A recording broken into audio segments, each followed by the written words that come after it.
Dengan 5 bibit, itu penghasilannya sudah bisa mengcover cicilan yang kita miliki dari hutang-hutang tersebut. Hanya 1 kali, bisa merasakan panen berkali-kali sampai 10 tahun, 20 tahun, dan bahkan itu ada yang mengatakan dari dia lahir sudah ada labu siam itu, dan dia sampai sudah tua, labu siam itu masih ada dan masih produksi. Karena labu siam itu dulunya ditanam oleh orang tua mereka. Labu siam itu bisa panen tiap hari, bisa per 3 hari, bisa per 5 hari, dan juga bisa per 1 minggu sekali. Banyak sekali ya teman-teman itu yang masih meragukan atau masih kurang mengerti tentang konsep melunasi hutang dengan satu tanaman labu siam. Nah, kali ini saya akan jelaskan secara detail atau saya terangkan, saya jelaskan sedetail-detailnya supaya nanti teman-teman itu bisa paham dan juga tidak gagal memahami tentang apa yang sudah saya sampaikan sebelum-sebelumnya. Terkadang kan kalau semisal kita itu mempunyai hutang katakanlah 10 juta, 20 juta, itu untuk angka sekian loh ya yang saya maksud.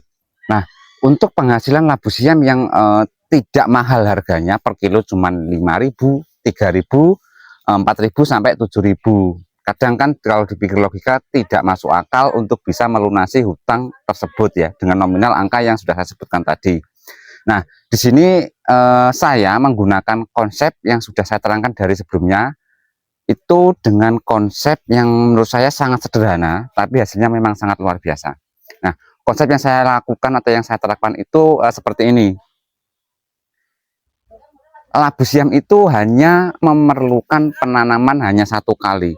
Itu pun tidak terlalu banyak bibit, tidak terlalu banyak perawatan, tapi bisa merasakan panen berkali-kali, puluhan kali, dan bahkan itu selama tanaman itu masih hidup, kita masih bisa merasakan panennya. Nah, ada juga itu yang merasakan panen labu siam itu sampai 10 tahun, 20 tahun, dan bahkan itu ada yang mengatakan dari dia lahir sudah ada labu siam itu, dan dia sampai sudah tua, labu siam itu masih ada dan masih produksi. Karena labu siam itu dulunya ditanam oleh orang tua mereka. Nah, dari situ kita bisa menyimpulkan bahwa labu siam itu tanaman yang sangat sangat luar biasa lah untuk umurnya. Apalagi ditambah lagi dengan labu siam itu yang skala panennya atau skala produksinya itu sangat cepat ya. Misalkan hari ini kita panen, kita sudah bisa merasakan panennya lagi yang berikutnya itu sekitar 2 hari lagi, 3 hari lagi, atau 4 hari lagi. Jadi bisa dikatakan bahwa labu siam itu bisa setiap hari, bisa per 3 hari, bisa per 5 hari, dan juga bisa per 1 minggu sekali. Semisal nih kita mempunyai lahan yang kurang lebih sekitar 10 meter persegi.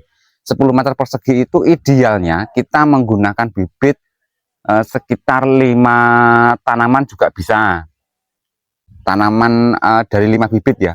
5 bibit jika kita memberikan para-para sekitar 10 meter persegi, maka dari penghasilan atau hasil panen dari labu siam yang luas lebarnya itu 10 meter persegi dengan 5 bibit, itu kisaran pendapatnya sekitar 25 kilo sampai 30 kilo per 1 kali panen. Nah, jika kita merasakan panennya itu per 3 hari, katakanlah paling jeleknya seminggu sekali ya. Seminggu sekali kita merasakan panen dari labu siam sebanyak 30 kilo. Nah, dari 30 kilo itu kalau misalkan harganya itu sekitar Rp5.000, jika kita kalikan sebanyak 30 kilo, itu sudah berapa? Berarti kan sudah 150.000 ya per 1 kali panen. Kalau itu 1 minggu sekali, berarti kan kalau 1 bulan kita bisa menghasilkan panen 4 kali selama 1 bulan.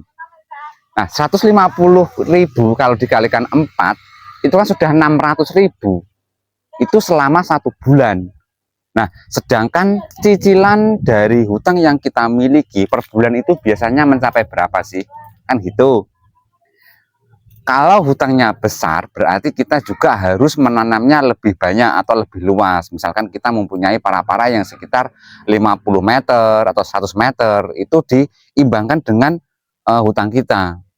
Kalau hutang kita cuma 10 juta, saya rasa dengan para 10 meter persegi dengan 5 bibit itu penghasilannya sudah bisa mengcover cicilan yang kita miliki dari hutang-hutang tersebut.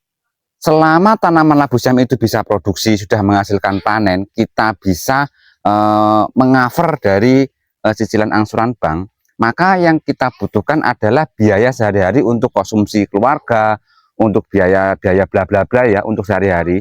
Itu kan kita tidak menganggur, kita masih mempunyai pekerjaan yang lain. Kita selama masih bekerja ikut orang atau bekerja di tempat lain, kita juga mempunyai usaha sampingan di labu siam, maka usaha sampingan itu untuk mengcover hutang yang kita miliki, dan untuk biaya per hari atau biaya harian kita bisa kita cover dari kita kerja harian setiap hari. Itu bagi kita yang sudah memiliki pekerjaan ya, entah itu pekerjaan tetap, entah itu swasta ataupun apa saja.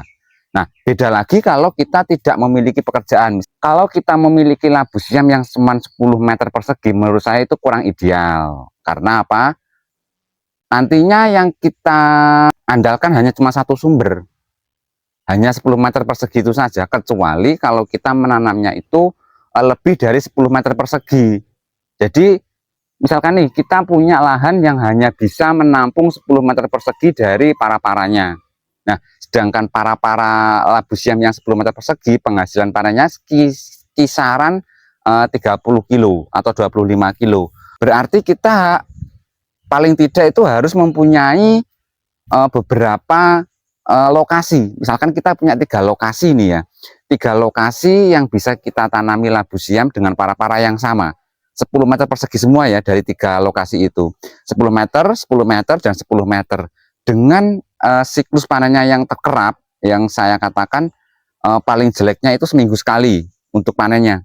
Yang satu untuk kebutuhan bank, yang satu lagi untuk kebutuhan sehari-hari, yang satunya lagi untuk bisa kita tabung untuk masa depan kita. Atau mungkin untuk biaya operasional labu siamnya sendiri. Maksudnya operasional itu untuk mengembangkan atau melebar sayapkan labu siam, biar supaya nanti labu siamnya itu bisa lebih luas, lebih banyak, dan juga lebih maksimal pendapatannya. Menurut saya, apa yang saya sampaikan ini adalah konsep labu siam cukup efisien ya, cukup bagus gitu, karena dengan konsepnya yang saya terangkan itu adalah konsep yang sangat jelas. Dan apalagi ini tanaman yang memang benar-benar tanaman yang banyak diminati oleh semua kalangan.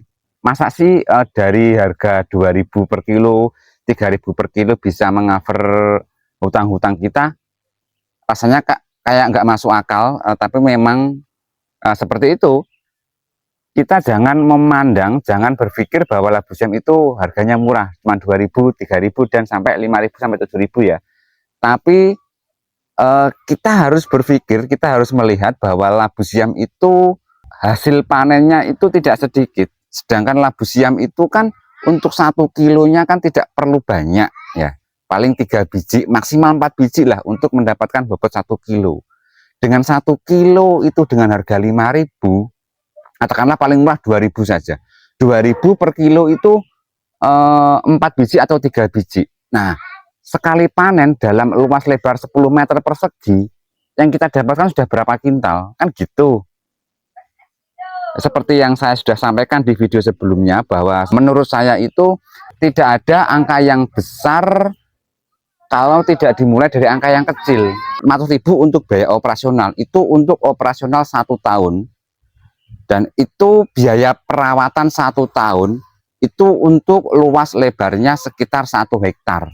Tapi kalau dengan kapasitas hanya 10 meter, 50 meter, 100 meter, itu tidak membutuhkan biaya operasional yang banyak. Untuk biaya operasional tersebut, itu kan biasanya kita gunakan untuk pemupukan ya.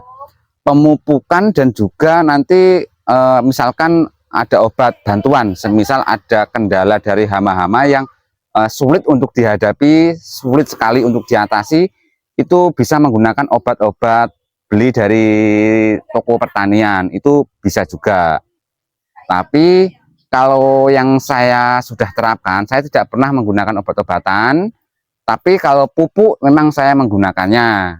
Kalau pupuk kadang untuk memaksimalkan hasil panen kita, kadang kan perlu bantuan pupuk dari beli dari toko ya, supaya nanti hasilnya itu lebih maksimal, lebih bagus, dan lebih memuaskan. Bagi teman-teman yang masih bingung tentang labu siam, silahkan tinggalkan komentar, silahkan ditulis dalam komentar ya. Nanti apa yang menjadi pertanyaan teman-teman yang masih bingung itu di bagian mana, mungkin perawatannya, mungkin pembibitannya, atau mungkin dari penjualannya, itu nanti bisa kita sharing dalam komentar. Semoga bermanfaat, dan saya pribadi mengucapkan selamat Hari Raya Idul Fitri. Mohon maaf lahir dan batin, semoga bermanfaat.